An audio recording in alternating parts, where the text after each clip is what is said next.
all persons we had harmed and became willing to make amends to them all. 9. Made direct amends to such people wherever possible, except for those that would injure them or others. 10. Continued to take personal inventory when we were wrong, promptly admitted. 11. Sought through prayer and meditation to improve our conscious contact with God as we understood Him, praying only for knowledge of His will for us and the power to carry that out. 12. Having had a spiritual awakening as a result of these steps, we tried to carry this message to alcoholics and to practice these principles in all our affairs. I think people that are struggling with anxiety, depression, irritability, fatigue, sweating, headaches, insomnia, nausea and vomiting, and rapid heartbeat and tremors are all withdrawal symptoms from alcohol.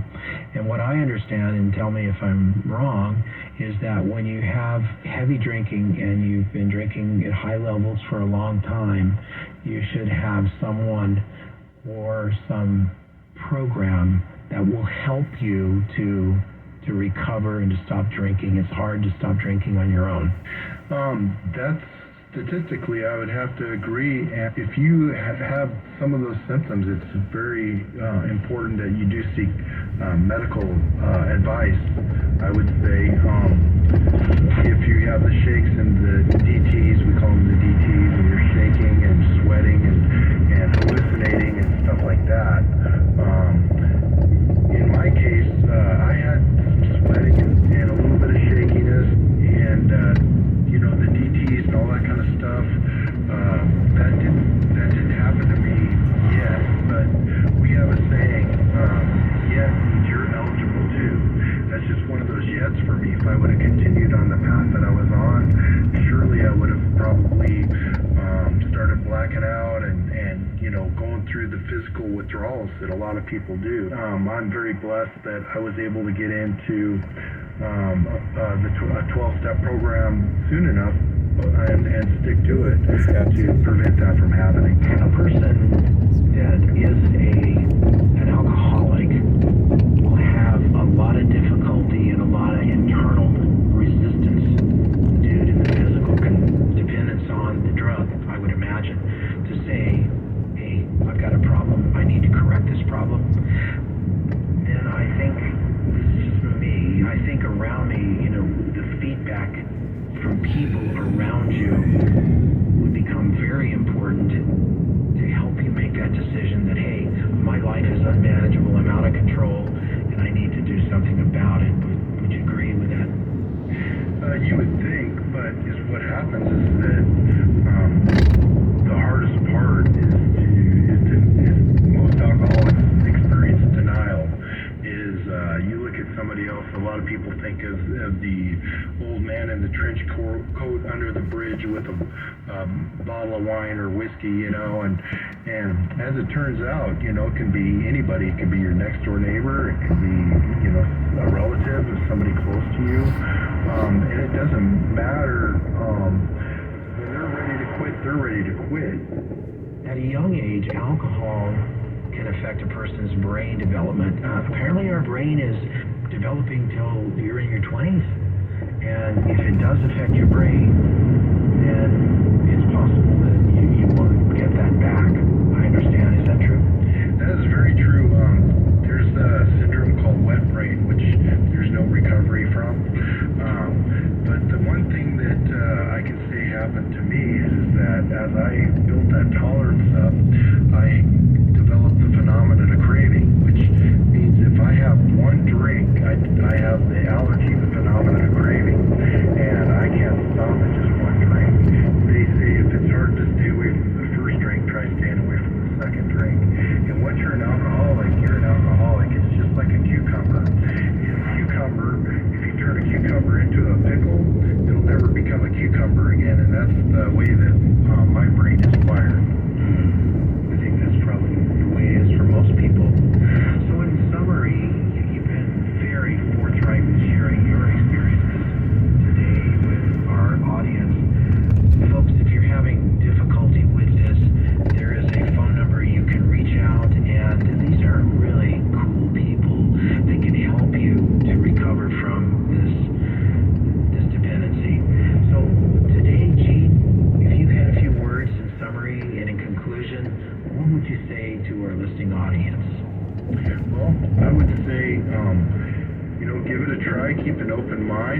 We have an acronym that we like to use. It's called HOW, H-O-W, honesty, open-mindedness, and willingness. And if you do find yourself in a 12-step meeting, compare the similarities and not the differences.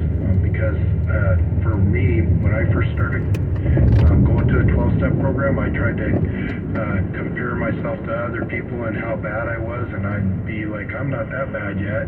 But if I would have been successful at the age of 22 when I went to my first meeting, I would not have the misery that I ended up having over the next 18 years. If a person in the audience is struggling and would like to get help for their disease, there's a national number for AA, Alcoholics Anonymous, 212-870-3400. That's 212-870-3400. Just reaching out, making that first step, that olive branch, so to speak, may change your life. We're so appreciative to have Gene on the show today to share his experience with us. Thank you for being on the show, Gene. Thank you for having me. It was a pleasure. Nice guy and well-respected member of the community, sponsor to others who have issues with alcoholism. Gene, you're the best. You've been listening to the Real Estate and More show. Interesting topics like, my gosh, alcoholism and how people can recover from it. Great information. Please remember to go to our new YouTube handle, My Real Talk Show. That's My Real Talk Show at youtube.com, and touch that subscribe button. You can also find past air shows at our handle, My Real Talk Show, on youtube.com. Be right back with our next special guest. Stay tuned. Talk Radio 560 KSFO. Like us on Facebook at 560 KSFO and stay up to date on the latest events. Talk Radio 560 KSFO. Are you curious about who offers the best deals on top-rated Samsung, LG, and Sony TVs? The answer is surprising. It's not online, and it's not the warehouse clubs. The best deals on top-rated TVs are at Video Only. Don't believe it? Then check out the trade-in deals at Video Only. How about $500 for your old TV? Try doing that online. Before you buy that new TV, drop into Video Only. If you don't, you'll be sorry. Find out everything you need to know about your favorite radio station on the Talk Radio 560 KSFO website. It's all at KSFO.com. Welcome back to the Real Estate and More show, and thank you for listening. Our next guest is a person who has been a Bay Area resident for more than 4 decades. Knows the value of homes here, very knowledgeable, but now due to the ever-increasing home values, he has questions about the Bay Area housing market. Not afraid to ask those questions either. Is this the best time to buy or to sell my home? This gentleman goes by the name of Mr. Charles. Load your questions, Mr. Charles, and welcome to the show. Well, thanks, Michael. We can have a good time with this portion of the show, and I'm here to help you along and answer some of your questions. Well, I like it when you're here to help me along. And ask some questions. You know, Charlie, I need all the help I can get. It's good to have you here. You do, Michael. That's okay. Well, Mr. Charles, did you ever end up owning a home in the Bay Area and enjoying it? Or has it always been kind of a tax to keep it nice and neat? What's your thoughts? Well, I was living in San Francisco with my wife at the time, and we wanted to buy a home, and my sister lived in Orinda, and so we looked out there, and we bought a home in Orinda. A little bit different price range back in those days, but that's the first home that I ever owned was in Orinda. Did you have any children that you raised in the East Bay at all? Yeah, not when we moved, but that's where my 2 sons were born in Orinda, and we grew up there, and that's kind of where it all started. And of course, I still live in the East Bay. So you're, in essence, a Bay Area native, a person that has been here so long that he's domiciled here and he wears the brand of the San Francisco Bay Area. Well, that's probably true. I know a lot more about it than than anywhere else, and I'm just happy to be here, for heaven's sakes. Back in the day, did you feel like you and your lady paid a lot for your home when you bought it? Oh, we did. I mean, it was a staggering amount, $36,000. Oh, wow. If you can imagine that. But it was scary, was it not? Well, it was. I mean, back then it seemed like a lot of money, and of course, you hardly even thought about the interest rate because the payment wasn't going to be a lot. The difference between 5, 6, 7, 8, 9% for $36,000 is not a whole lot of difference. But that's what it was. We had an interest rate, I think 8.5, but didn't think much about it. Yeah, you have to think a little more about it these days. Yeah, and that's because of the higher prices of the homes that we have, I guess. Oh, well, for sure, yeah. You know, I remember, and I've said it before, that my first home was 12.5% interest.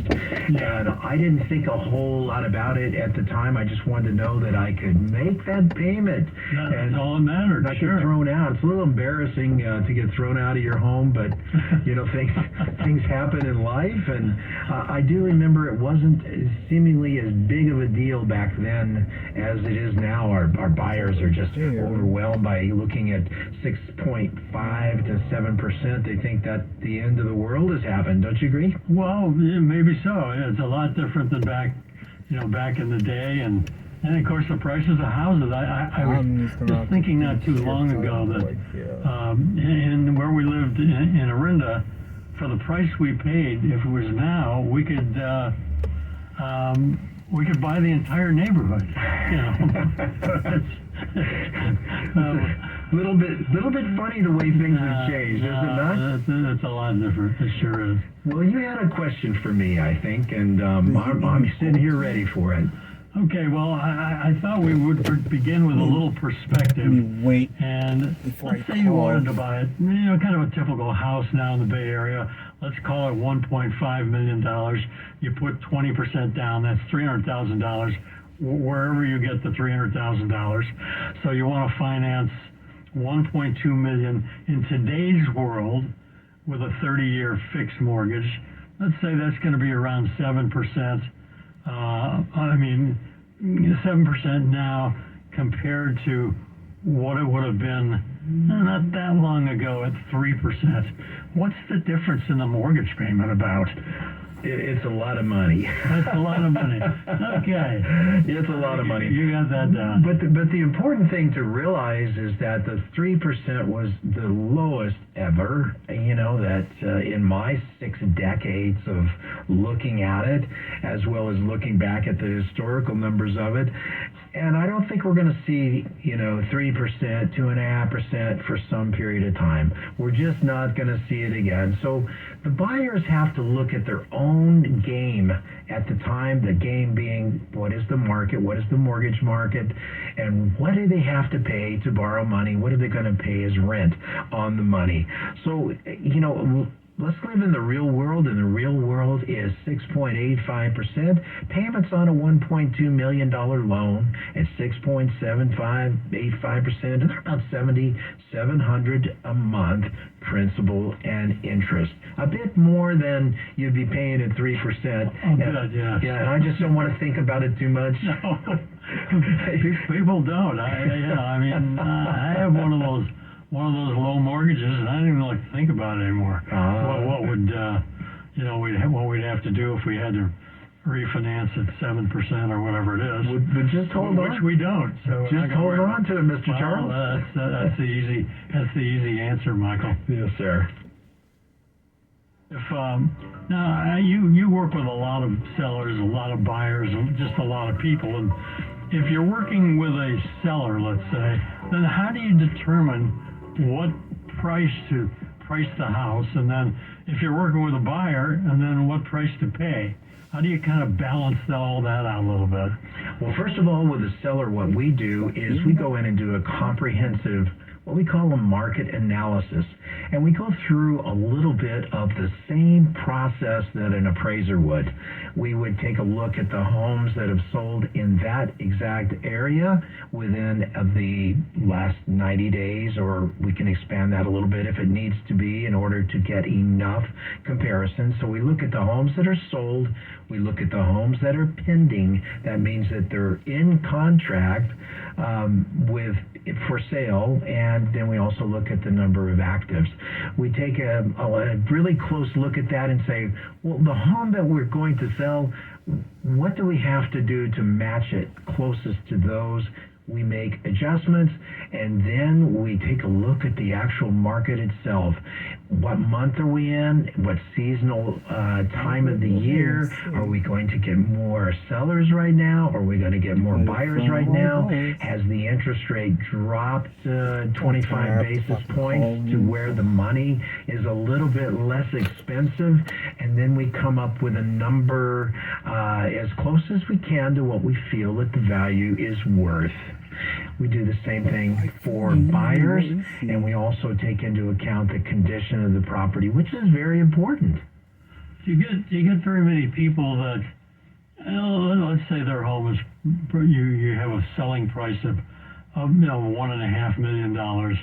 Do you get to very many people that will bid under that? Can say, well, we like it, but we'll give you 1.2. Do you get many people to do that? It's very interesting you brought that up. Some people, some cultures, they're going to try as hard as they can to get a deal. And I'm gonna have to call him because I don't see him. Yeah, he said 9 to 5 Saturday. It's Saturday.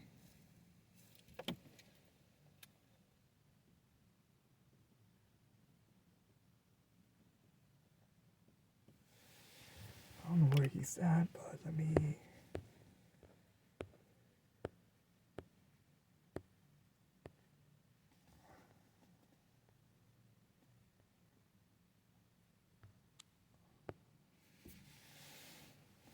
I don't know where he's at. Let me call.